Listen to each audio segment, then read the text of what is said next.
Press conference के जरिए ऐलान हुआ, वापस नहीं होगी अग्निपथ योजना।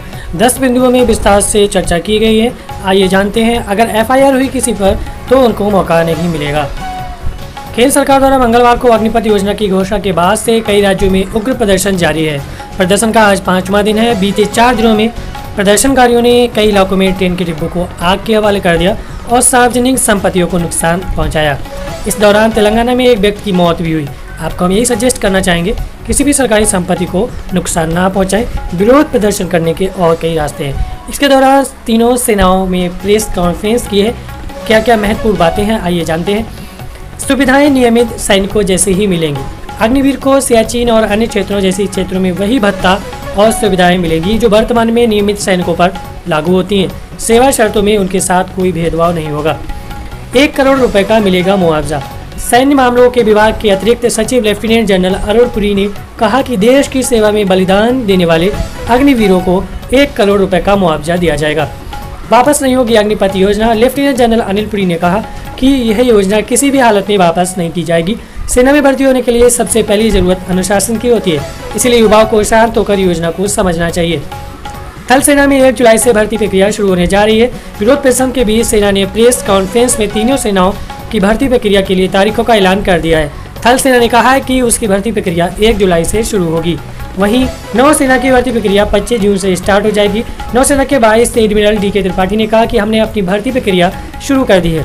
25 जून तक हमारी एडवर्टाइजमेंट सूचना और प्रसारण मंत्रालय में पहुंच जाएगा। 1 महीने के अंदर भर्ती प्रक्रिया शुरू हो जाएगी। 21 नवंबर को हमारे पहले अग्निवीर हमारी ट्रेनिंग संस्थान में रिपोर्ट करेंगे। वहीं वायुसेना में 24 जून को पहले बैच की भर्ती प्रक्रिया शुरू होगी। Air marshal SK. झा ने कहा कि भारतीय वायुसेना में 24 जून से अग्निवीरों के पहले बैच को लेने की प्रक्रिया शुरू हो जाएगी। फिर देनी होगी मेडिकल परीक्षा। सेना ने साफ कहा कि 2 साल पहले नियमित सेना में भर्ती के लिए मेडिकल परीक्षा पास करने वाले अभ्यर्थियों को दोबारा मेडिकल परीक्षा से गुजरना पड़ेगा। एफआईआर हुई तो नहीं मिलेगा मौका। लेफ्टिनेंट जनरल पुरी ने कहा कि अग्निवीर बनने के लिए आवेदन करने वाला प्रत्येक उम्मीदवार एक प्रमाण पत्र देना होगा कि वे विरोध, आगजनी, तोड़फोड़ और हिंसा का हिस्सा नहीं था। पुलिस सत्यापन 100% है, उसके बिना कोई भी शामिल नहीं हो सकता है। तो ध्यान रखिएगा, ये सबसे बड़ी बात है। इसलिए आपसे यही सजेस्ट करना चाहूँगा कि आप कोई भी इस तरह का विरोध प्रदर्शन ना करें जिससे सरकारी संपत्ति को नुकसान हो।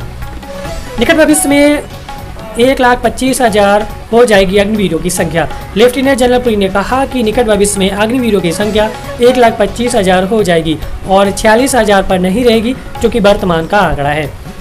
अग्निवीरों के लिए उम्र सीमा में 3 साल की छूट। गुरुवार को केंद्रीय गृह मंत्रालय ने अग्निवीरों की उम्र सीमा में 3 साल की छूट देने की घोषणा की। उम्र सीमा 21 साल से बढ़ाकर 23 साल कर दी। मंत्रालय ने ट्वीट में घोषणा की कि अग्निवीरों के पहले बैच के लिए उम्र सीमा में छूट 5 साल की होगी। आइए कुछ प्रमुख बातें जान लेते हैं। 4 साल के लिए वायुसेना में भर्ती होगी। हर साल 30 दिन की छुट्टी मिलेगी। सिक लीव भी मिलेगा। सिक लीव यानी जो आपकी बीमारी वगैरह होती है उसके लिए हर महीने 30,000 की मिलेगी सैलरी। 4 साल के बाद अग्निवीरों को 10,04,000 रुपया सेवा निधि के रूप में मिलेगा।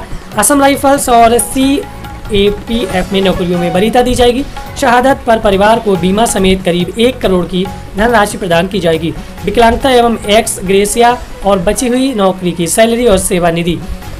हर साल इंक्रीमेंट होगा। रिस्क, ट्रेवल, ड्रेस और हार्डशिप अलाउंस भी मिलेगा।